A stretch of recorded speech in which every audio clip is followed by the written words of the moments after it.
नमस्कार दोस्तों, मैं हूं तनीषा और स्वागत करती हूं आप सभी का अपने चैनल पर। तो आ गई हूं आप लोगों के लिए एक और नई कहानी लेके।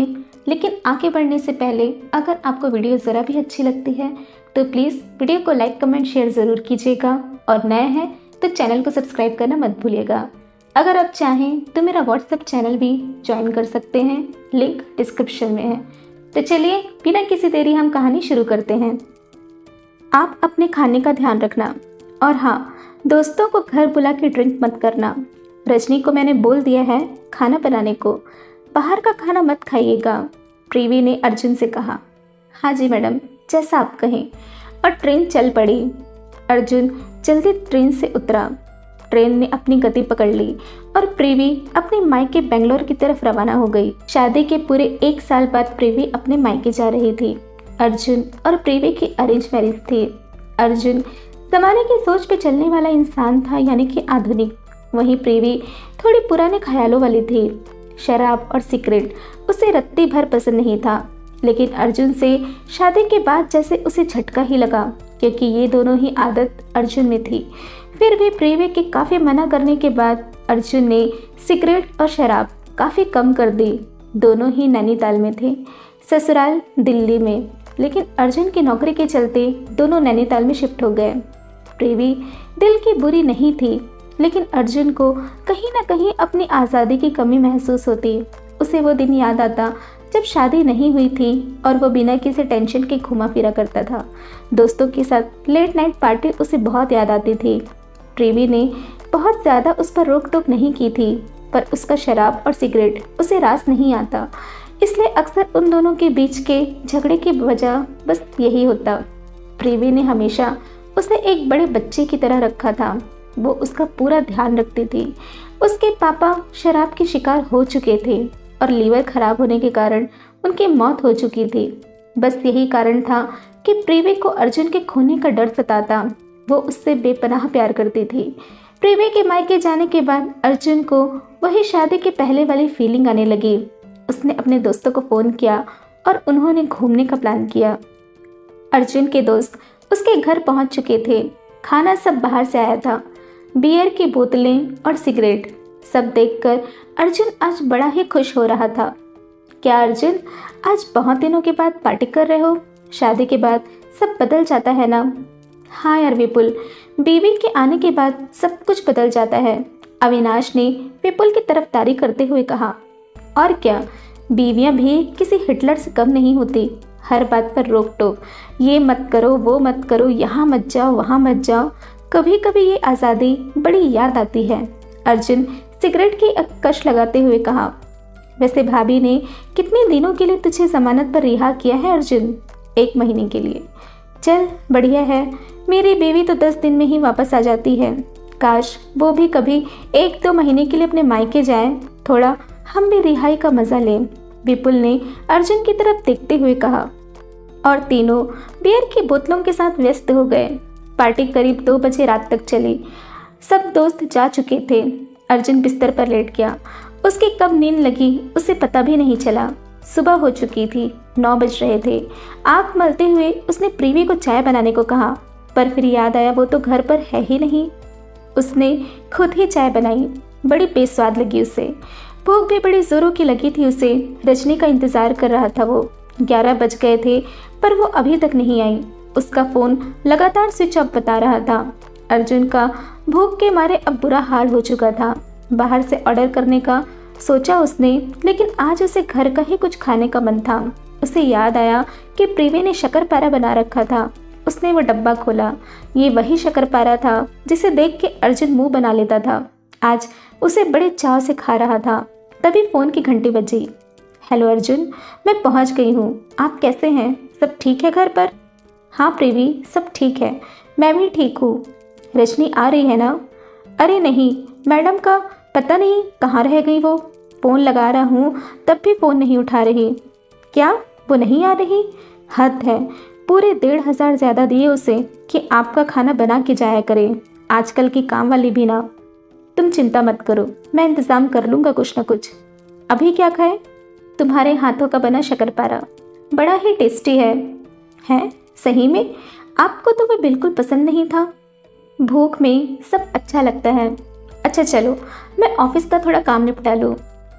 अच्छा ठीक है, अपना ध्यान रखिए और सिगरेट मत पीना। Okay madam. और फ़ोन कट गया। ऐसे ही दिन कट रहे थे। रजनी का अता पता नहीं था। अर्जुन बाहर के खाने पर डिपेंड था। 10 दिन बीत चुके थे। प्रीवी दिन में एक बार फ़ोन कर उसका हाल चाल पूछ लिया करती। बीच बीच में पार्टी अब भी चलती रहती। घर भूत बंगले से कम नहीं दिख रहा था। झाड़ू पोछा ना कभी अर्जुन ने किया ना प्रीवी ने करवाया। कपड़ों का ढेर लग चुका था जिसे आज अर्जुन ने वॉशिंग मशीन में डाला था।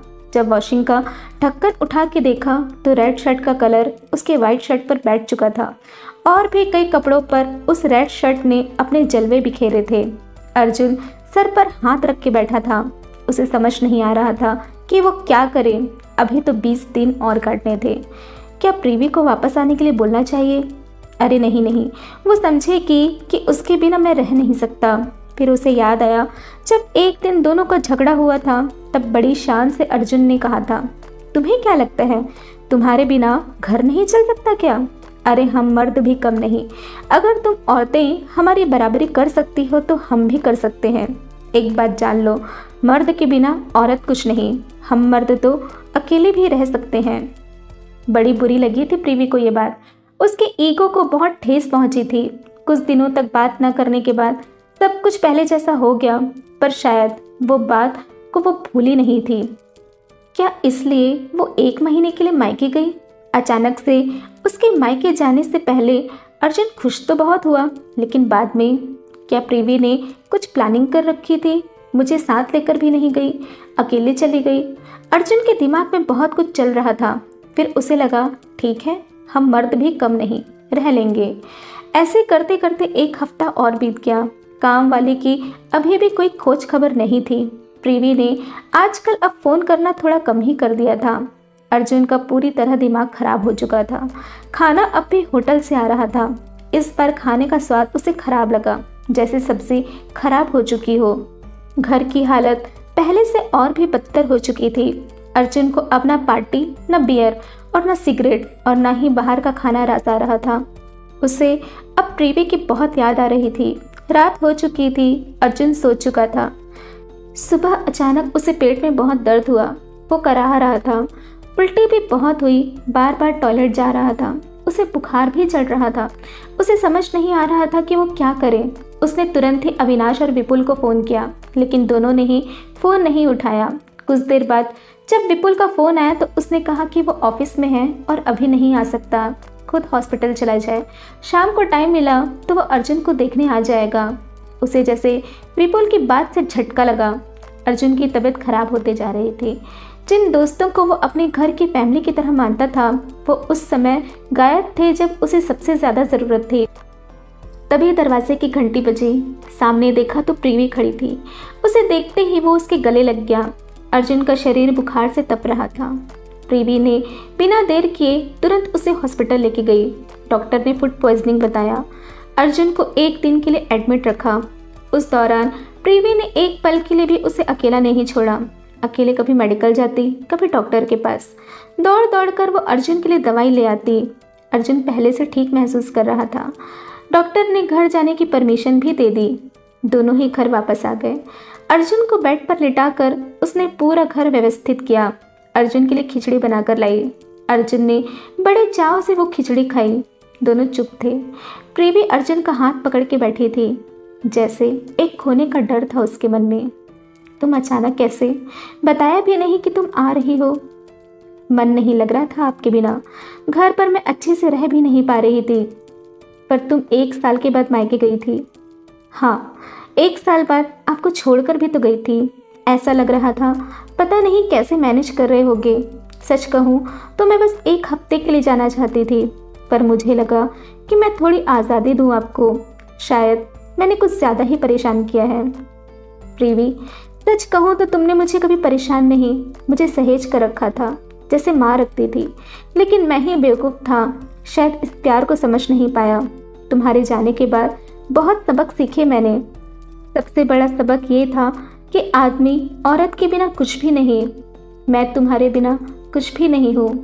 मैं क्या कहूँ, मैं समझ गई जी। अब आप आराम कीजिए, मैं बाकी का काम निपटा लेती हूँ। मत जाओ कहीं, मेरे पास बैठो, इतने दिन बाद मिली हो। पता है प्रीवी, ऐसा नहीं था कि मैं तुमसे प्यार नहीं करता, लेकिन अब पहले से ज़्यादा ही प्यार हो गया है।